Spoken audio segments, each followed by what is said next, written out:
BRS కు మళ్లీ పూర్వ వైభవం రాబోతుందని మాజీ మంత్రి కేటీఆర్ అన్నారు. ఇందుకు సర్పంచ్ ఎన్నికల్లో వచ్చిన ఫలితాలే నిదర్శనమని తెలిపారు. కేసీఆర్ పట్ల తెలంగాణకు ప్రజలకు ఉన్న నమ్మకం చెక్కు చెదరలేదని, కేసీఆర్ మళ్లీ అధికారంలోకి రావాలని ప్రజలు కోరుకుంటున్నారని చెప్పారు. యాదాద్రి భువనగిరి జిల్లాలో బీఆర్ఎస్ 151 సర్పంచ్ స్థానాలు గెలుచుకుందన్నారు. బ్రహ్మాండమైన ఉత్సాహభరితమైన వాతావరణం మలిగొండలో గాని యాదగిరిగుట్టలో గాని వేలాదిగా కార్యకర్తలు ప్రజలు తరలి వచ్చినారు.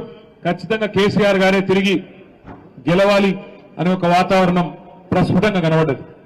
మనసులో నేను అనుకునేది ఏమంటే, నల్గొండ జిల్లాలో ఆనాడు ఉమ్మడి నల్గొండ జిల్లాలో ఖచ్చితంగా గెలిచే సీట్లలో ముందు వరుసలో ఉండేది ఆలేరు భువనగిరి ముందు వరుసలో ఉంటాయని చెప్పి నేను అనుకుని పోయినా.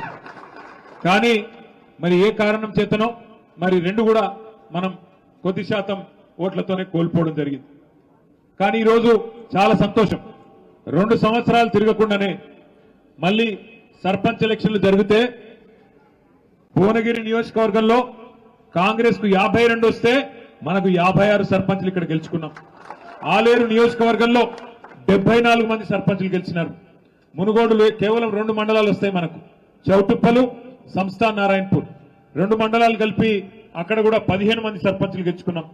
తుంగతుర్తి కూడా మోత్కూరు అడ్డగూడు 2 వస్తాయి, అక్కడ 9 సర్పంచ్లు గెలుచుకున్నాం. అట్లాగే నకిరెక్కల్లో రామన్నపేట వస్తుంది, అక్కడ కూడా 7 సర్పంచ్లు. మొత్తం కలిసి యాదాద్రి భువనగిరి జిల్లాలో 161 మంది సర్పంచ్లను గెలిపించుకున్న నాయకత్వం మొత్తానికి హృదయపూర్వకంగా నేను అభినందనలు తెలియజేస్తా ఉన్నా.